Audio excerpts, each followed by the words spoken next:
What's up mga boss? Samahan nyo ko at kakain tayo. Ito, mayroon ako rito na rice. Bali yung kanin ko, budget meal lang, no? At control tayo sa kanin. So bali may kulay yung kanin ko. So mayroon ako ditong prito.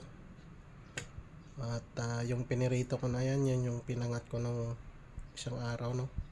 At siyempre hindi ko naman maubos at ako lang mag-isa. Ayan pa, oh. So meron tayong salad, puro salad tirada natin ngayon. Ayan. Tapos ayan, mustasa din, salad din yan. Bali ito yung rabanos salad. So kain tayo at ito tanghali na, no, mag alas 12 na ng tanghali. So solo kain tayo dito araw-araw, solo magluto din. Alright, so sa mga followers ko dyan, tara kain tayo, like and share.